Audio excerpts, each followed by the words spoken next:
Good evening, welcome. Thank you all so much for coming. It's my very great pleasure to introduce you this evening to two fabulous crime and thriller authors. My name is Stephanie Merritt, I write as S.J. Parris, and I'm going to be in conversation this evening with Jeremy Vine, who is one of our best-loved broadcasters and presenters, reaching an audience of millions every week through his Radio 2 and his Channel 5 shows. His latest book is Turn the Dial for Death, which came out last Thursday, and it's a sequel to his first crime novel, Murder on Line 1. Lisa Jewell is the multi-million-selling author of 23 novels. I think that's right, is it? God. Well, it's 24 now, actually. 24 and a half. 24 and a half. Okay, yes, there's a new one coming out in the summer. 24 and a half novels, including the international bestseller, None of This Is True, and her Marvel crime novel, Breaking the Dark. Her most recent book is Don't Let Him In, and we're going to be talking about these tonight, but I think in general lots of themes around the idea of crime and thriller writing and what's brought you both to write these kind of books tonight. So I wanted to start off by asking both of you where your love of crime fiction came from, because I know that both of you were big fans of Agatha Christie in your youth, but were there other crime writers that you loved, or was that your kind of gateway drug to writing mysteries? Shall I go first? You go I'll first. go first. I should say 24 novels too is like I support Chelsea, and that's the kind of scoreline we've been having recently. So I'm very used to There's this. still time. You'll catch up. I was quite a wide-ranging reader as a child, but had never, obviously, read crime when you're a child. And then I discovered Agatha Christie in my local library, and I took one home, and it was kind of like a drug addiction for about a year of my life. I read, I think, 3 or 4 Agatha Christie books a week. This is when I was 12 years old. And then I remember going back to the library to get another Agatha, get my Agatha fix out of the library one day and realised I'd read them all. And I didn't go back to the library again after that. I stopped reading, in fact. I stopped reading until I was in my 20s.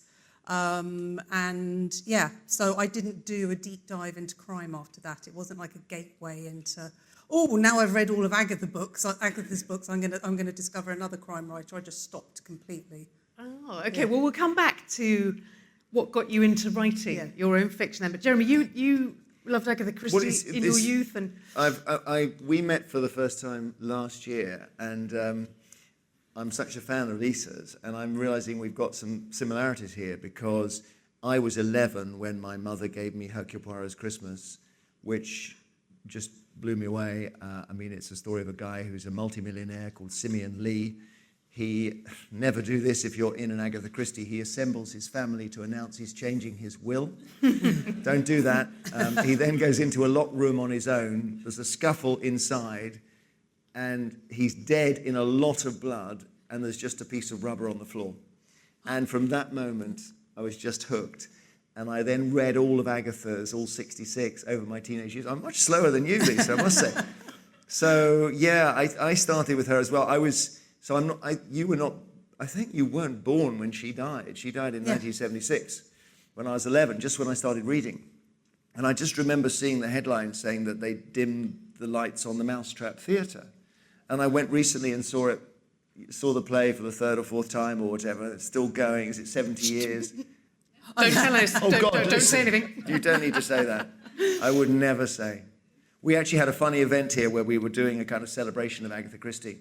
And people were invited to turn up as characters, and it's the incredible power of Agatha that every single person turned up as a character and we got all in, And it was I was chairing a session about the famous one, and then there were none, as it's now called, and everyone is massively an Agatha fan in the room. And all the authors say, right, we've got to properly take this book apart. The solution, can you imagine? So I say to the crowd, just checking. We've all read it. We're happy to do the spoiler here. And they all went, oh, no, we're not. I said, no, you've all read it. Oh, no. So I said, well, look, let's just check. Has anyone here not read it? This guy has brought his girlfriend to the first book event. She's not read it here. So because of this one, I know, so we couldn't really discuss it at all. So the aura around the spoiler, I'm very conscious of. very conscious of. But Agatha, yeah, we share. Yeah. Isn't she amazing? I still, it's, to think that she and I do the same thing, and now you do the same thing as well, yet I cannot begin to comprehend how she did it. And yet also we do the same thing. She was, yeah, and like there's I won't say which one, but there's a famous unreliable narrator, Agatha, which created the whole genre in a way, where the murder happens as an ellipsis. And, you know, she must have sold at least 1 billion when she was alive. And when she had her passport renewed at the age of 80, and it said profession, she wrote housewife. Oh, my goodness. And there's photos of her having her 80th birthday. She's on Dartmoor sitting, as far as I can tell, in some brambles. Didn't even have a rug. Keeping it real, Agatha. So there we are. She's the queen. Let's talk about. You mentioned there the kind of the art of the surprise ending, or that fear of the spoiler, because that is why people read whodunits in the end, isn't it? A lot of the time, people are reading detective fiction for that kind of explosive moment at the end where there's a solution, and hopefully it will be a twist that the reader didn't see coming. So I want to ask both of you the way that you approach your writing. I mean, Lisa, you have all kinds of twists going on in yours, but do you start with that idea of what the ending will be, or do you work towards it from a sort of initial idea or a character? Or I want to hear your answer. Oh, I think Steph, we've already talked about this, but yeah, no, I'm. If there's a scale from plotter to pantser, a pantser being someone who writes by the seat of their pants, I'm at the very, very, very furthest end of pantsing. I come to a book with nothing. Literally, I have an atom of an idea, and I just sit down and write 1,000 words every day until it's become a story, until it's become a puzzle. And so I'm constantly finding ways of putting bits of the puzzle into it, because I haven't got the big picture. It's not like I know what it's supposed to look like. So I'm blindly putting pieces in there and hoping that it all works. I do not know what it's all leading up to. I don't know what happens at the end. I'll often put something at the beginning, so there'll be a dead body at the beginning, but I won't know who it is, or who killed them, or why they killed them, or when they killed them. And so it's just a voyage of putting enough words onto the page every day. That's really interesting, because because you're so prolific, you do a book a year, don't you, more or less, and a lot of crime writers who produce at that pace are very meticulous plotters and sort of map everything out first. But so for you, does it feel that you have to, in order to keep yourself interested in the book, exactly right. You've got to be able to surprise yourself? That's exactly right. And so basically a lot of my writing just comes from my gut, not from my brain. I just get this feeling. I just think, oh, this is getting a bit boring. Or I haven't really revealed anything for a while. Nobody's discovered anything new. We seem to be stuck a little bit. I need to make something happen. I will randomly, if I can't think of anything in advance of writing, and I'm sitting in front of my computer knowing that something has to happen, or somebody has to have a conversation with someone that reveals something that moves the plot along, I will just make it up on the spot. And then once it's done, it's done. And then it's like, okay, well, I've written that now, so now it has to work. I don't like going back and unpicking things and rewriting things and changing history. I try to treat books like they're real life. You can't go back and do a reading. Okay. So yes, sometimes luckily, I'll have an idea when I'm walking the dog, and then I'll get home and think, oh, I know what I'm going to write. Hallelujah. But most of the time I don't know what I'm going to write until I'm writing it, and then it's just a matter of I'm not waiting for the muse. I'm not waiting for inspiration. I haven't got time to do that. Yeah. I just have to get it done. That's how the books. So all those things that sometimes my readers read my books and think, oh, I'm so clever and plotted it all so beautifully, and I must have known exactly when this beat was going to happen and when that reveal. No, it's just my gut says make something happen. My gut says kill someone. My gut says let somebody find something in somebody's pocket. My gut says, the next thing needs to happen, and that's what I do. So how about you, Joe? Because the previous book to this one, that was your first crime novel. And so did you have to sort of, because I know you've written a novel before, but did this start with a different approach to it? Did you plot it? Yeah, I'd be scared by Lisa's approach. I'm starting to realize I need to loosen up a bit here and go more into if it works for you, that's all that matters. I've just bought a robot mower, and this thing is going around in circles the whole time. And that's a bit what I fear. I need to give it a map of the lawn before it starts work, and it's getting caught, and it's just going round. Literally, if I look at my phone now, it'll still be doing a tiny little circle. So that's my worry, is that not so much the pantsing, it's being the robot mower that can't see the map. So I've got, and this might be the journalist in me, I've got this desire to see the end of the story. Right.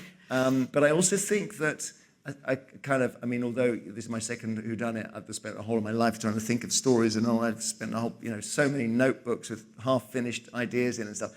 And I think that the danger for me, and we're all different, is that you launch without seeing where you're going. And it's interesting how different it is from Lisa's approach. I think I may need to rethink. But so I really feel I just need to have a destination, and I feel I need a structure.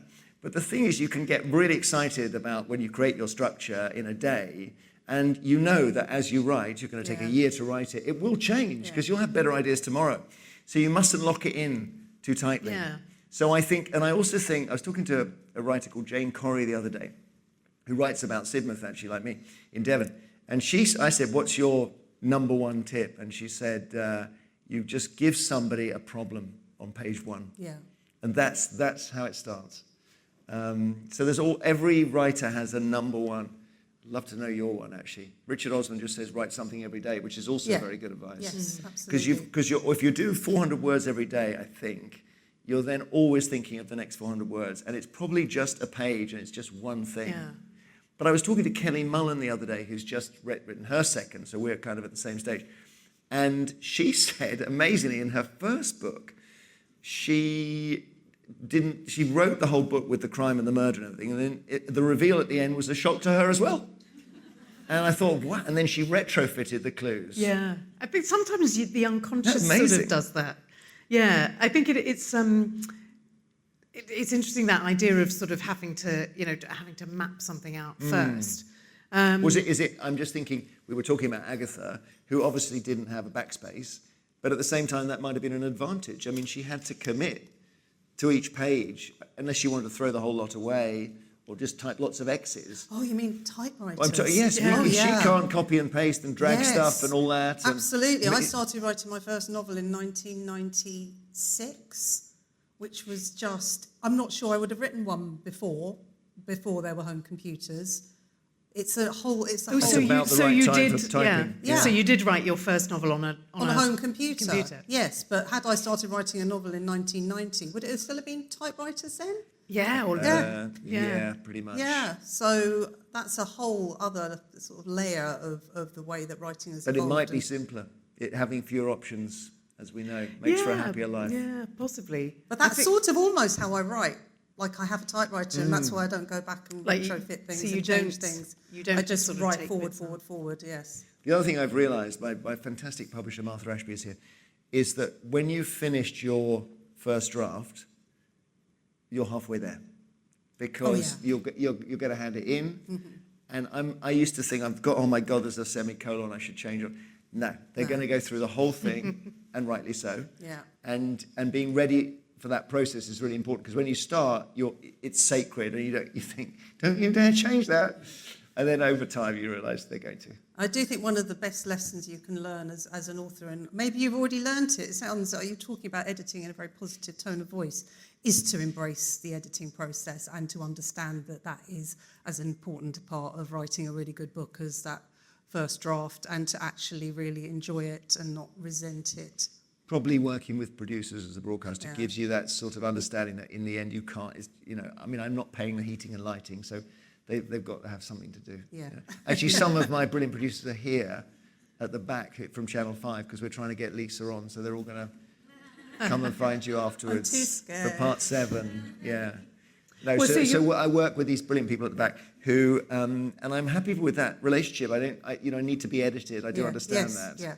Otherwise, it really is chaos. Yes. It's bad enough with the editing. Yeah, so perhaps you're more used to a sort of collaborative thing. So you're talking about, different bits of writing advice. And one of the sort of classic pieces of writing advice that people always give is to write what you know. And obviously you started with Edward Temis, your amateur sleuth, who is a local radio presenter. And, he is a man in what we would call late youth. He's in his 40s. We were having a discussion. What I call late youth, anyway. Yes, where do our lives divide up? So he's what, in his 40s or whatever, yeah? Yeah, he's in his 40s. He's paranoid, and he's a little bit paranoid. He's worried about younger presenters. He's past his peak. He's not based on me at all, yeah. Well, no, what I wasn't going to ask that. I was going to ask why you felt that a local radio station was, or that a radio presenter was a good fit for somebody who then would get involved in investigating a crime. Because the joy of the job I do on Radio 2 is that I have listeners calling every day. I'm just thinking, because we do Channel 5 obviously as well, so might take maybe 15, 20 calls a day. That's 100 a week. That's how many a year? I don't know. I was working out, I've taken between 50 and 60,000 calls from viewers and listeners over the last 20 or 25 years.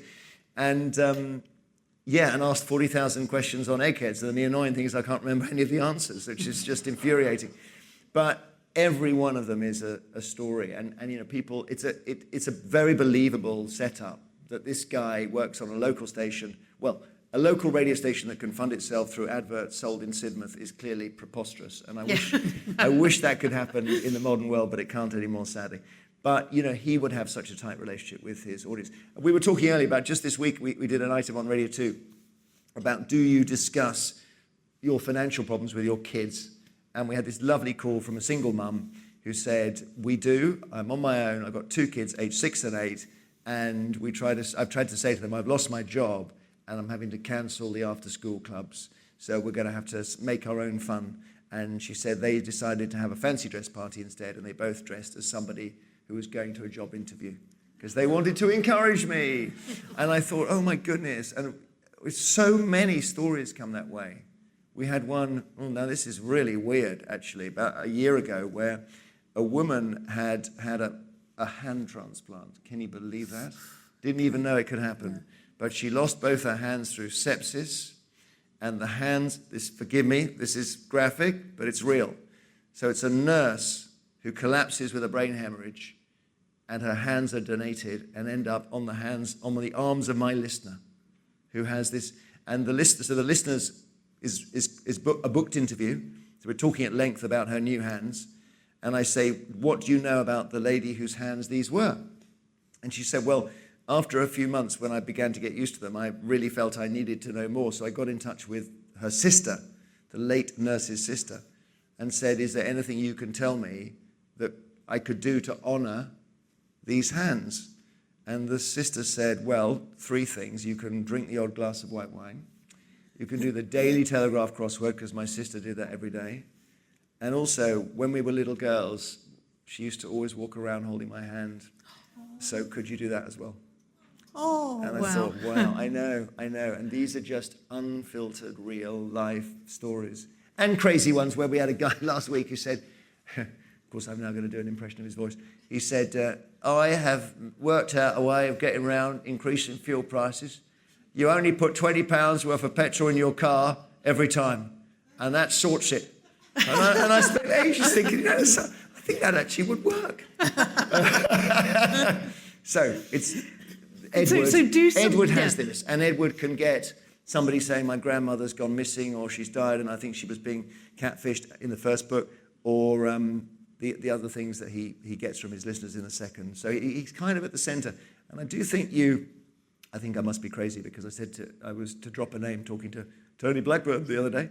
And he said, where do these ideas come from? I said, well, don't you always think, Tony, what would you do if someone started murdering your listeners? And he said, no, I've never actually had that thought at all. So there we are, it's just me, yeah.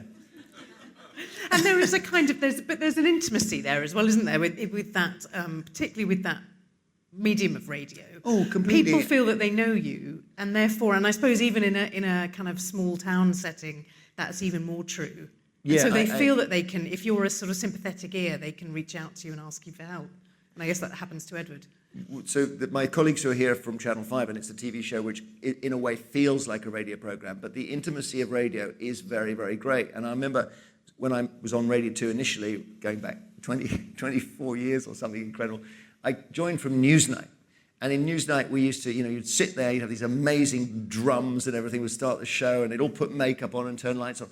And the thing I realized is that once they do that, you're not yourself anymore. And the interview, once we put lights in front of you and we put makeup on and you point a camera at you, everyone becomes someone else.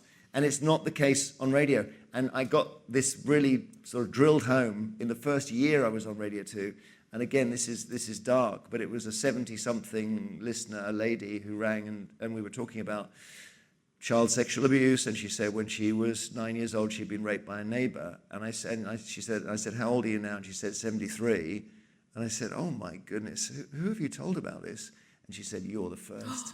And I remember thinking, wow. Oh my God, the privilege of that. And this is going back 20 years. And that set the course for Radio 2 for me to understand it's a very special medium. Yeah. Incredibly intimate. So an example would be if you can think of a famous newsreader on TV, I won't think of the obvious one, but you invite this person around for dinner. You don't really know who you're meeting. The TV people are almost an avatar. Yeah. If you say, back in the day, Terry Wogan, before his unfortunate death, is coming around for dinner, you know exactly who's coming. Because he exists, Ken Bruce, they exist in 3 dimensions on the radio. Something I've never really worked out. Yeah. Yeah. Well, it certainly works as a kind of setup for a murder mystery. Lisa, I want to come to you with and Don't Let Him In, because again, this idea of writing about what you know, and Jeremy mentioned catfishing and scams, and there's a sort of, so not to give too much away, part of the book is about con men, but it's also about coercive control in relationships. And I wondered if you could talk a bit about where that idea came from. Yeah, I mean, saying write about what you know, I think that very much does apply to your debut novel, which is generally speaking quite autobiographical. When you get to book number 24, yeah, you're kind of like, yes, you're leaving yourself very much outside the equation. Because you've been there and done that. But there is something that happened to me in my life in my 20s, which I have been writing about ever since in lots and lots of different ways, tangentially writing about the same thing, which is essentially control. Because I found myself in my early 20s, I met a guy through the Lonely Hearts. This was before dating apps, when you had to put an ad. I was telling my daughter about this earlier, randomly. I don't know why we were talking about my first husband. But she said, so how did you meet him? I said, well, I replied to a Lonely Hearts ad in a newspaper. She said, what? And then she said, so did you not know what he looked like? I said, no, there was no photographs. You just had to turn up on the date. And anyway, so I met this guy in a Lonely Hearts ad, and he love-bombed me. I didn't know, we didn't have that terminology back then, but this guy love-bombed me to within an inch of my life. I was 21, 22, and I was just really ready to settle down, which is crazy now when I think about it. Now I've got a 23-year-old and a 19-year-old. The idea of either of them wanting to settle down is mind-blowing. But he love-bombed me to the point where he proposed to me after 3 months, and I said yes, crazily. And then it was a very, very slow, dramatic, chilling process of him showing me who he really was, which was that he was a coercive controller. And my life I went from being girl around town in London, flat sharing, working in the fashion industry, going out drinking cocktails, to just living in the suburbs in this tiny little box of a house with this man who wouldn't let me go anywhere, see anyone. I didn't have a front door key, wasn't allowed to see my family, wasn't allowed to see my friends. My life just went like this. And I lived with him for 5 years. We were married for 5 years. And I came out of that marriage stronger in so many ways. I learned so much about myself and about men, but also just questioning myself to this very day about how I let that happen. Now, number one, how did I let that happen? And number two, why did he do that to me? And I think that's something I just keep coming back to in all of my books, whether it's a cult leader, whether it's a stalker, whether it's a coercive control or domestic abuse or whatever it is. When it's a relationship between two people where one person chooses somehow to control the other person, because that's the antithesis of the person who I am. I've made child raising very hard for me because I don't like telling people what to do or changing their behaviour or making them do things that they're not happy doing. And then Don't Let Him In is another take on that theme, which is a guy who uses women financially and emotionally, and goes from woman to woman, taking as much money as he can from them, and draining them completely in every way before moving on to the next woman. And he does that by coercively controlling them with charm. He uses his absolute charm. He never raises his voice, he never raises his hand. He's gentle and kind and loving, and makes the women think that they found the man of their dreams, but actually no. And did you find it hard to write? Because part of the book is from his perspective. Did you find it hard to put yourself into that mindset? Not even slightly, and it worries me a little bit. I write him in the first person, and that was the most important thing about writing this book for me, was I needed to try and understand his point of view. I wanted to see, if I spent some time with a character like that, if I might work out what his motivations was and find something redeeming about him, which it's not a spoiler for me to say that I didn't find anything redeeming about him. But actually being inside his head and acting on the page from his point of view, I found remarkably easy. But the scariest thing for me was how easy I found his lies, because he's a consummate liar. He's a brilliant liar, and I've always thought that I wasn't a very good liar, but it turns out I am a good liar. I just don't like lying. There's a difference. I hate lying.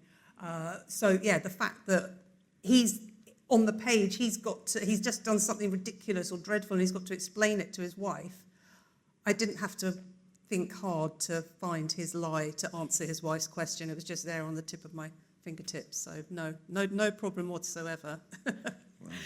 It's an incredible book. I mean, that's my first of Lisa's books that I read, and there's a podcast I kind of discovered a while back called Dirty John. Yes, I don't know if you've heard of it. That was one of the things that inspired me. And that's a real life thing where, again, and this I must say, this whole coercive control thing, because I'm not one of them, I wasn't really aware of until there was legislation on it, and then we had that Dirty John podcast, and now we've got quite a lot of these avatars who appear, who are versions of that person. I mean, actually, maybe even Trump is some sort of something going on there. I don't know. It's funny, isn't it? You mean with Melania? Well, I'm just thinking that a certain type of person has become quite distinctive, who we didn't really, as you say, when you were 21, there was no we didn't even know that person existed.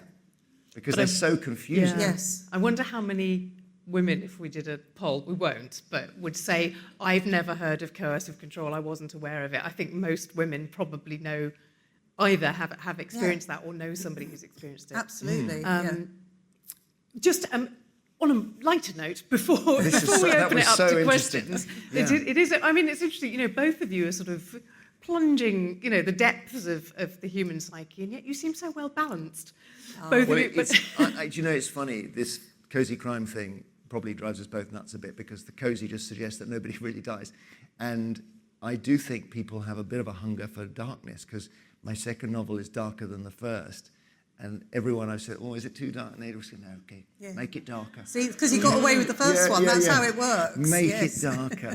What is it? Because I'm a true crime guy, so I watch all of it, every single one of them, Ted Bundy and the clown guy and this and that and the BTK. I don't know where the hunger's from. I precisely think it is because pretty much everyone in the crime writing community that I have met, and I'm friends with an awful lot of my contemporaries, are just some of the most grounded, down-to-earth, decent, normal, jolly people living really good lives. We're working it all out. And this I think it's the fact that if there was something damaged in your psyche, if you were fighting demons, you wouldn't write books like that. You wouldn't want to go there. You wouldn't want to be there. And I'm going to say this. I've said this a few times. I've never got into trouble yet. So I hope tonight's not the night I get in trouble for saying it. I think, having been a member of the romance community, as I was before I started writing thrillers, I think a lot of romance writers have much darker psyches. Wow. Than thriller writers. I think it's the diametric opposite. I think that the romance writers use romance to tame the demons. Yeah, there's some sort of doctoral thesis in this, isn't there? I think. Before we open it up to questions, I just want to quickly ask Jeremy about the importance of location and setting in your books, because they're set in Devon, which I know is a place that is very special to you, and Edward lives in a house that's on a cliff, Oh, and God, that yeah. is something that. I've Yeah, always tell us about clifftop living. Well, yeah, it's a good question. I've always had this fantasy of living on a cliff. I see two of my American friends are here, so it's not necessarily a very American thing, but in Britain, obviously, we have this coastal erosion, so we do now have people whose houses are falling off cliffs. And I've always thought that you get quite a good bargain, you know. And then your friends, if you said come around for dinner, and your friends saw you were they'd all come, wouldn't they? And the tension would be incredible. And to be frank, it's gonna make a noise before it falls, right? You'd hope. So yeah, and he's got a bargain because he's got this brilliant house. It's just that it may fall off the cliff at some point. Anyway, having this obsession and fascination with clifftop living, it then comes up on Radio 2 because we've got there's an item where a whole road of people are having to be moved, and we get a call from. This brings me back to a mistake I made actually, which is why I'm slightly querulous about telling it. But a woman rings up and says, "This is a very serious matter. My father, who's 90, has just had to be moved out of his home, and he's devastated. He's lived there for 45 years." And I said, wouldn't it be better to just stay there and go down with it? And she unfortunately then played the offside on me and said, that is the most disgusting suggestion. And I said, oh God, I'm terribly sorry. And then making it worse, we then played Lionel Richie Dancing on the Ceiling. So, and that was not deliberate. So you're taking me back to an incident. So I think to me that clifftop living thing is quite a fun, entertaining concept. But obviously in Britain right now, there are some stressy people who are thinking, do I stay or do I go? Lisa and Jeremy will be signing at the end, and so please do, if you didn't have a chance to ask your question, please do come and have a chat with them and grab a book and speak to them then. And would you also mind if we did a selfie, which will involve Steph, Jeremy and I standing there and me taking a picture with all of you in the background? Would that be all right? Are you all right with that? Let's do it. Imagine if I said no. Okay. Okay. So, all right. Where's the light, though? Oh, it's good. It's shining on us. Okay. Don't get the shadow on you. Right, we've got it. Oh, this gonna. Oh, do you look, want me to look, use- get your do you want face me to in. use my- Oh, it looks like we've been good, Hollywood actually. lit. Oh, that's so good. Wait, Thanks, everyone. Yeah. Thank you. Thank you so much, everyone. Thank you. Thank you, colleagues. And my lovely colleagues from Channel 5.